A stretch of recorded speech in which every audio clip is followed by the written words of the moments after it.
Part 1: The Tale of the Whispering Toad. In a forgotten corner of medieval Europe, nestled between misty hills and ancient pines, lay the village of Grimsby Hollow. It was not on any map, nor spoken of in royal courts, for its people were strange and kept to themselves. They wore cloaks made of raven feathers and spoke in hushed tones even at midday. But what truly set Grimsby apart was the toad that lived beneath the church bell. This was no ordinary toad. It was said to be cursed by a jealous monk centuries before, doomed to whisper secrets to those who dared listen. Every full moon, villagers would gather below the bell tower with wax in their ears and prayers on their lips. Yet one brave, or foolish, soul always descended into the crypt to hear what the toad had to say. On one such night, young brother Eldrick, barely past his 14th winter, volunteered. He had dreams of becoming abbot one day and believed wisdom came from listening, even to cursed amphibians. As he reached the damp chamber below the church, the toad croaked once, twice, then whispered something so chilling that Eldrick's hair turned white by dawn. The next morning, he could not speak. His voice was gone, and all he did was stare at the sky, pointing north. The villagers knew then that something old and terrible was waking beyond the mountains. And so began the legend of the Whispering Toad and the prophecy it foretold. Part 2: The Knight Who Could Not Die. Sir Cedric of Blackmere was known across the land, not for valor or honor, but for surviving every wound imaginable. He had been run through with a sword, thrown from a horse, burned in fire, drowned in a river, and even buried alive. Each time, he returned days later, pale and confused, but otherwise unharmed. Many believed him blessed by God. Others thought he had bargained with the devil. Still, the king needed soldiers, and so Sir Cedric was sent to battle after battle, where he fought like a man possessed, yet never bled, never aged. But as the years passed, Cedric grew weary. He longed for peace, for death itself. Priests refused to bless him, fearing heresy. Alchemists tried to dissect him while he slept. One night, he wandered into the woods and begged the forest spirits to take him. They answered, but not in the way he expected. The trees wrapped around him, roots curling into his skin, bark growing over his armor. By morning, there stood an oak unlike any other, a knight-shaped tree with eyes in its knots and whispers in its leaves. To this day, travelers claim that if you press your ear to the trunk, you can hear Cedric sighing, still wishing for the sweet release of death. Part 3: The Nuns of the Singing Vale. High in the Alps, hidden behind snow-capped peaks and guarded by wolves that bowed to holy women, stood the monastery of Saint Lysandra. This was no ordinary convent. Its nuns were chosen not for faith alone, but for their voices so pure they could calm storms and lull dragons to sleep. Every evening, just before dusk, the sisters would gather in the chapel and sing the Lament of the Vale, a hymn older than Rome. No written record of the song existed. It was passed down orally, forbidden to be transcribed lest its power be misused. One winter, a new novice named Sister Clara arrived. She was mute, yet somehow understood the melody without ever hearing it. When she joined the choir, the veil over the altar shimmered, and the stained glass wept tears of blood. The abbess, sensing danger, forbade Clara to sing again. But during a midnight blizzard, Clara slipped into the chapel and sang alone. The bells tolled without hands, the walls cracked, and the veil vanished entirely. In its place stood a mirror that showed each nun her deepest regret. By morning, half the nuns had fled, and the rest had taken vows of silence. Clara was never seen again. Only her voice remains, echoing faintly in the wind when snow falls in spring. Part 4: The Feast That Lasted 300 Years.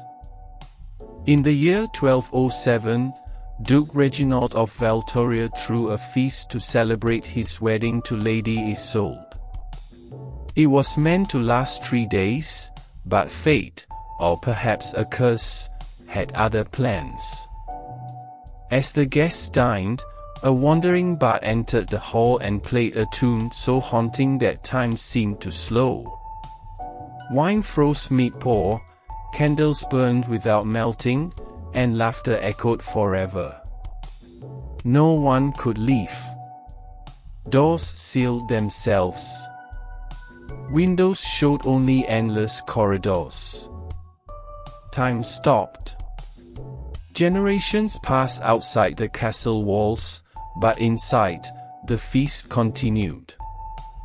Servants aged but did not die. Guests laughed until their jaws broke. Musicians played until their fingers fell off, yet the music never ceased. Outside, empires rose and fell. Night search for the lost. Part 5: The Child Who Was Raised by Gargoyles. In the city of Dunholm, atop the tallest cathedral, live creatures carved from stone and sin. These gargoyles were not mere statues, they were cursed souls, bound to guard the spires until Judgment Day. One stormy night, a baby was left at the foot of the cathedral steps. A priest found the child and brought him inside, naming him Elias. But the boy was restless, drawn to the rooftops, speaking to shadows no one else could see. At age 6, Elias vanished. For weeks, the townsfolk searched, fearing wolves or worse. Then, one moonlit night, a figure leapt from gargoyle to gargoyle, cackling wildly. It was Elias, now wild-eyed and barefoot, wearing robes stitched from rags and moss. He had climbed to the heights and been accepted by the gargoyles, who taught him their ways. They fed him starlight and sorrow, gave him lessons in silence and patience. He learned to mimic their stone forms by daylight, hiding among them like one of their own. Years later, when the cathedral crumbled, Elias remained. Now grown, he still lives among the ruins, whispering to birds and carving messages into stone. If you visit at dawn, you may see him staring at the sunrise, smiling like he remembers a world no one else ever knew. Part 6: The King Who Married a Shadow. King Harlan III ruled the kingdom of Thornvale with a heart heavier than iron. He had everything: gold, power, lands, but no love. All who sought him did so for his crown, not his company. One night, during a total eclipse, a woman appeared in his chambers. She had no name, no face, and no shadow. She moved like smoke and spoke in echoes. She called herself Noctura and claimed to come from the space between stars. Harlan, lonely and desperate, fell in love. They married in secret, and the court never saw her. Rumors spread of a queen who walked only at night, whose touch chilled the air, whose reflection never appeared in mirrors. Children born in the palace after that marriage were pale and silent, with eyes that glowed like moth's wings. Crops failed, clocks ran backwards, and dreams turned black. When Harlan died, Noctura vanished. His tomb was found empty, save for a single footprint that led into darkness. Some say she still waits in the castle halls, searching for another king to love. Others say she is merely the loneliness of man given form, feeding on hearts too weak to resist her. Part 7: The Library That Swallowed Its Readers. Deep in the marshlands of Eldergrove stood the Library of Whispers, a place built by scholars who feared knowledge might one day destroy the world. They locked away dangerous books, spells that could summon gods, histories that erase time, maps to places that should remain unknown. Only the most trusted scribes were allowed entry. Among them was Master Olin, a quiet man with ink-stained fingers and a mind too curious for his own good. One day, Olin opened a book titled The Book of Endings. It had no pages, only reflections. As he stared into it, the words crawled into his eyes, and he screamed a scream that lasted 3 days.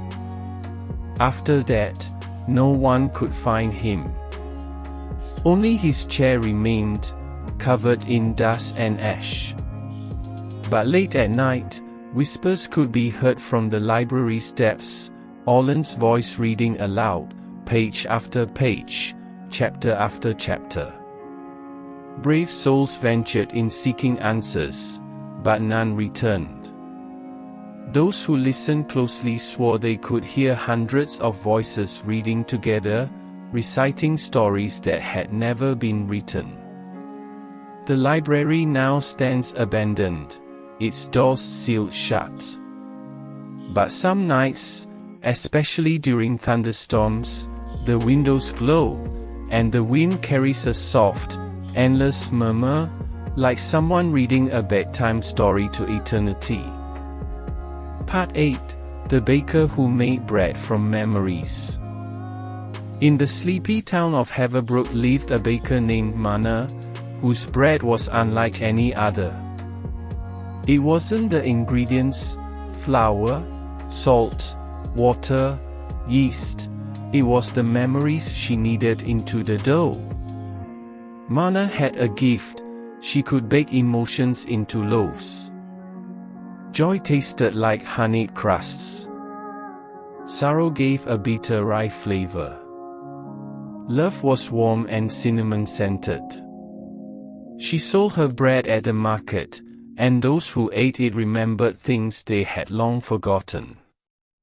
Word spread, and soon kings and paupers alike came for a bite of their past. But Mana warned them, not all memories are sweet.